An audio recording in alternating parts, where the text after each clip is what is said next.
안녕하십니까. 돈에 빠진 남자 돈바람 이재영 백종선입니다. 네, 반갑습니다. 주식하세요? 요즘에 주식하는 분들 상당히 많아요. 네. 2020년 3월은 그야말로 외국인과 개미들의 한판 대결이 펼쳐졌다, 이렇게 얘기를 하더군요. 동학 개미 운동이 벌어졌다, 이렇게 얘기도 하고 아주 치열했습니다. 개인 투자자들이 주식을 걷어들이고 외국인들은 주식을 던지고 막 이랬단 말이죠. 4월 1일 이제 거래소하고 금융감독원에 따르면요, 3월 중에 외국인이 코스피 시장에서 13조 470억 원, 코스닥 시장에서 4,030억, 그래서 총 13조 4,500억 원 순매도했고, 3월 말 기준으로 외국인이 가지고 있는 게 486조 정도 돈을 가지고 있다고 그래요. 근데 실제로 이제 뭐 2월 달부터 계속 계산하면 외국인이 판 게 한 21조 정도 팔았고요. 이에 맞서서 이제 그 개인들이 얼마를 샀냐, 4월 13일에 한 거래소 그 예탁결제원에 따르면 지난 3월 2일부터 4월 8일까지 개인 투자자들이 구시장에서 17조 9천억 정도를 사모았다고 해요. 외국인이 다 판 거를 다 그대로 걷어들였다라고 할 수 있는 거죠. 그러니까 이번 장에서 외국인이 던졌는데 개미가 받지 않았다면 대폭락이었을 거예요. 그렇죠. 예. 근데 이게 학습 효과가 있어서 이렇게 걷어들인 거다, 이렇게 얘기를 하던데, 그러니까 1997년에 IMF, 2009년에 글로벌 금융위기, 이때 엄청나게 폭락 장세였잖아요. 네. 근데 이때 사들인 세력들이 있더라고요. 네. 근데 V자 반등 때 이 사람들이 돈을 많이 벌었죠. 그렇죠. 이걸 이제 스마트 머니 이렇게 얘기하던데, 그렇다면 이번에 들어간 돈도 스마트 머니가 될까요? 그렇죠. 과거 우리나라 주시장에서 이 정도 하락하고 주가가 오른다는 것을 이제 스마트 투자자들은 경험을 하고 있었던 거죠. 그래서 과거엔 폭락하면 빠져나가고 오르면 돈이 들어오는 구조였다면, 이번에는 이제 개인들이 그 스탠스를 달리했다는 거죠. 그렇죠. 1997년 12월 IMF 구제금융이 신청한 이후에 98년에 주가가 바닥을 쳤을 때, 그때 7조 원이 증시로 들어왔거든요. 그 돈이 그 완전 바닥을 기고 있는 주식을 사서 1년 뒤에 평균 4배에서 5배 수익을 먹었다고 그러거든요. 그러니까 이게 3조 5천억 정도를 매도하고 빠져나갔는데, 이 돈을 바로 그 스마트 머니라고 얘기한다는 거죠. 그렇다면 최근에 이제 뭐 동학 개미 운동이라고 일컬어지는 그 돈, 그리고 지금 최근 고객 예탁금 30조 원, 이런 돈들이 과연 스마트 머니인가? 지금 뭐 주식을 처음 해보는 사람들이 그 초보 주식 ABC라는 책 보고 막 이러면서 막 달려든 거잖아요. 이걸 어떻게 봐야 되는가? 그 지난 한 30년 넘게 제가 이 주시장을 보면서 이 정도 가공할 만한 규모의 고객 예탁금이 들어왔던 적이 있었던가? 사실은 없었거든요. 지금 현재도 대기 자금으로 약 40조가 대기하고 있다고 하니까 주시장에선 어떤 재료보다 가장 중요한 게 수급이라고 해요. 재료가 필요 없이 살 돈만 있으면 주가는 올라간다 라고 하는 건데, 주가가 바닥이다 보니까 실적하고 상관없이 실업자 수의 증가나 2분기 그 미국의 경제 성장률이나 뭐 이런 것들 자체가 온갖 별로 안 좋은 통계자라고 나오는 건 아무 의미가 없다는 거예요. 2, 3월에 40% 이상 급락했던 주시장이 최근 들어서 하락분의 절반 정도를 회복했어요. 급락 시장에 뛰어든 스마트 머니가 확실히 돈을 챙겼다는 거예요. 근데 이 챙긴 돈을 가진 분들이 계속 머물러 있느냐, 그분들은 빠져나갔을 수 있다는 거예요. 그 뒤늦게 받치는 세력들이 들어왔는데 급반등하면서 재미를 확 본 사람들은 더 이쪽에 있다가 까먹을 수 있기 때문에 상당 부분을 뺐는데, 그 뺀 부분에 대해서 누가 맞춰주느냐, 또 다른 개미, 새로 뛰어든 개미들. 이 사람들이 지금 분위기에 휩쓸리고 있는 거죠. 근데 결국 이런 분들이 상투에서 잡게 되고, 늘 주식 투자에 쪽박 쳤다는 분들이 늘 이런 분들이거든요. 지금 그 3월 그때 한번 급 하락한 적이 있었잖아요. 근데 그때 이후로 확실하게 V자로 갔더라고요. 그렇죠. 그러니까 이때 이제 수익 시장을 한 사람들이 있었던 거예요. 근데 요때 주식을 못 샀던 분들이 아이고 아까워라. 내가 요때 샀으면 되는데 그리고 지금도 보니까 많이 오를 수 있을 것 같거든. 이렇게 떨어질 때 그래프를 보면은 여기까지 못 갔거든요. 그러니까 지금이라도 늦지 않았다 사자 이러고 달려드는 분들이 있을 거예요.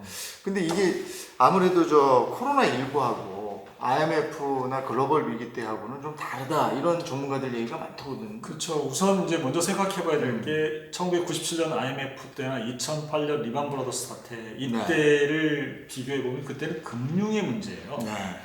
금융이 문제가 터졌다는 거죠. 그러니까 IMF는 동남아시아에 있는 동남아 지역에 있는 그런 국가들이 외환 관리를 잘못했기 때문에 외환에 대한 대비책만 세워주면 되니까 돈 달러만 갖다 주면 돼요. 그런 문제가 해결돼 버렸다는 거죠. 거기 1998년 2008년 글로벌 금융위기 때는 리만 브라더스 사태가 금융 상품을 잘못 만들어 잘못 운용한 거예요. 그 잘못 만든 금융 상품의 피해액만 해결해 주면 그 부분을 해결할 수 있는 것은 돈으로 메꿔주면 되니까 달러를 찍어서 그 부분을 해결했어요. 근데 문제는 지금 문제는 무슨 문제냐면 금융의 문제뿐 아니라 실물의 문제예요. 그러니까 금융만 터져버리면 금융만 메꾸면 되는데 금융을 메꾸고 났더니 무슨 일이 생기냐면 대한항공은 어떡하지? 아시아나항공은 어떡하지? 이 저가항공사들 어떡하지? 이 항공이 다 멈춰버렸으니까 여기는 뭔가 살려주려면 돈을 쏟아부어서 되는 게 아니라 여기에 고객이 가게 해야 되거든요. 언제 갈 거냐? 이걸 알 수가 없다는 거죠.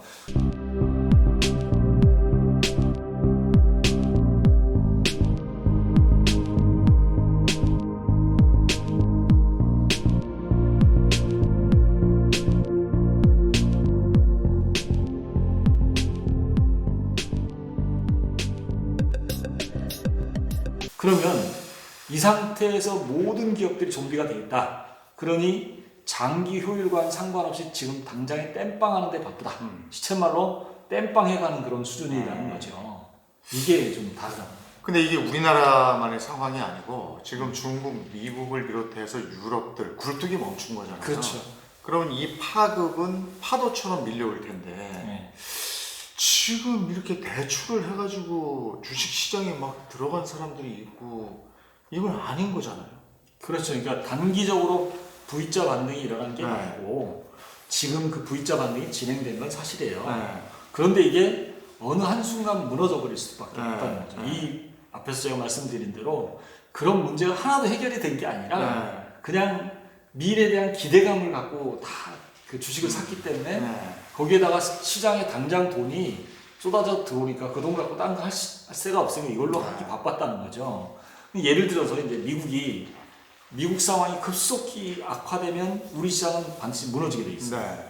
단기적인 거 바닥은 하긴 했지만 아직 코로나19 피해액은 경제 피해액은 얼마인지 파악된 게 없어요. 그리고 실체가 기업의 실적으로 반영되게 되는데 기업의 실적이 그 코로나19 사태 이후에 어떻게 변했는지를 발표한 데가 아무도 없어요. 그렇기 때문에 지금 V자 반등에 흥분해서 돈이 들어갔다. 이거 정말 위험할 수 있다는 거예요. 또 한 번에 급락이 올 수도 아닌데 단기적으로는 급반등이 있었고 실제로 그거 아직도 좀 진행 중이에요. 왜냐하면 자금이 넉넉하게 지금 받치고 있으니까. 그런데 한 번의 문제만 터지기 시작하면 그건 급락하는 찬스가 오는 그 상황이 될 수밖에 없다. 그래서 제가 이번 우리 주제에서 또 한 번의 급락장이 온다. 이 얘기를 하고 있는 이유가 급락장이 또 온다는 건데 그게 6개월 내가 될 수도 있고 1년 이내가 될 수도 있고 1년 이후가 될 수도 있는데 그 하락은 지금보다 훨씬 더 큰 하락이 될 수 있다는 거예요. 그러니까 이걸 좀 주의할 필요가 있다는 거예요. 그러니까 주가가 계속 오르면 하다가 오르는 것만 지켜보는 투자자들이 안심하고 주식을 매수하고 들어오는 거예요. 지금 그런 추세. 지금이 그래요. 그러니까 이게 시장이 조정을 시작하는 시점이 바로 그때부터 시작이 된다는 걸 잊지 마셔야 됩니다. 지금 그래서 이렇게 오르다가 어느 날은 또 이렇게 파래요. 그럼 조금 떨어졌으니까 이때 사야지 또 들어간단 말이에요. 근데 요게 지금 조정을 받고 있는 시기고 한 번 이렇게 급락장이 오면 그때 여윳돈이 아니고 진짜 돈을 빌렸다든지 아니면 급하게 쓸 돈을 먼저 박아놓자 했던 분들은 도리 없잖아요. 이걸 찾을 수밖에 없거든요. 이러면 그냥 다 손실을 확정 짓고 나오는 거니까 이런 분들은 상당히 위험하다. 그렇죠. 예. 근데 그래, 내가 이게 노름이 아니고 이 기업에 내가 투자를 해서 이 기업과 같이 성장할 것이다 라고 장기적인 안목으로 보면 기회일 수는 있는 거죠. 그렇죠. 근데 그게 아니고 여기서 내가 빨리 좀 돈을 소위 얘기해서 노름처럼 따가지고 나가겠다 이러면 하면 안 되는 거예요. 그렇죠. 그러니까 이게 되게 위험하다고 제가 보는 것 중에 하나가 대출, 가계대출 잔금을 한번 봤어요. 그러니까 2월과 3월에 그 대출이 급격하게 늘었어요.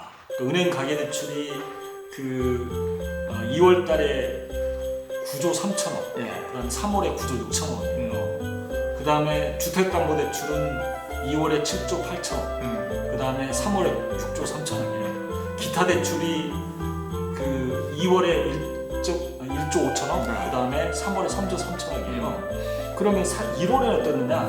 1월에는 은행의 가계대출이 3조 7천억 정도였어요. 그러니까 3분의 1밖에 안 됐다는 거예요. 3배가 대출이 늘어났다는 거예요. 전부 공이.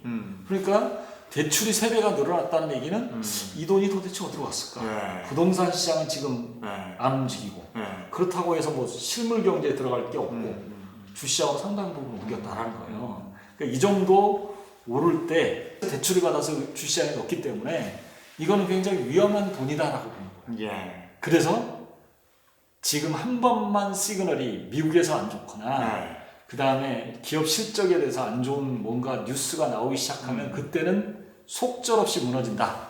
그래서 또 한 번의 폭락장이 예고돼 있으니 지금 서둘러 들어가는 것보다 혹시라도 주식을 진짜 한번 투자를 해보겠다는 생각을 가진 분들은 좀 공부를 한 다음에 그 다음에 폭락장이 왔을 때 들어가든지 그렇지 않으면 지금 들어가는 것은 지켜보는 것이 훨씬 더 좋다.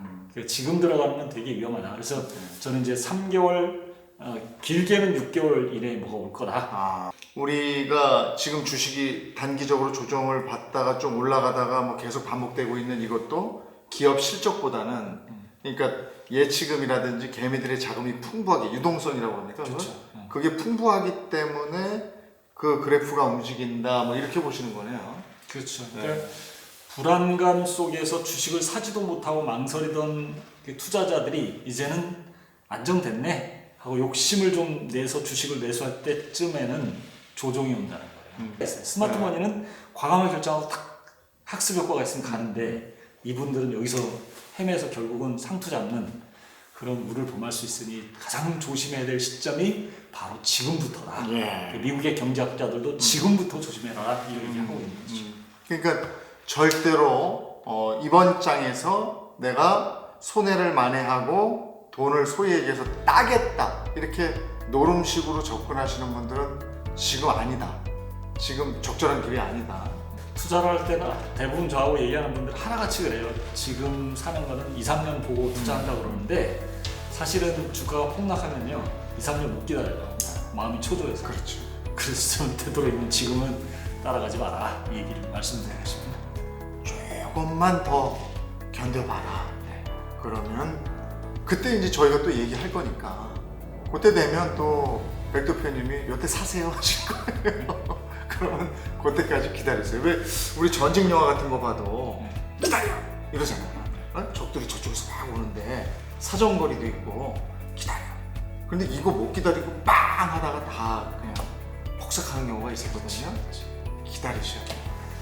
오늘 여기까지 하겠습니다. 도움이 되셨으면 구독, 좋아요 눌러주시면 저희가 더 열심히 분발하도록 하겠습니다. 고맙습니다. 감사합니다.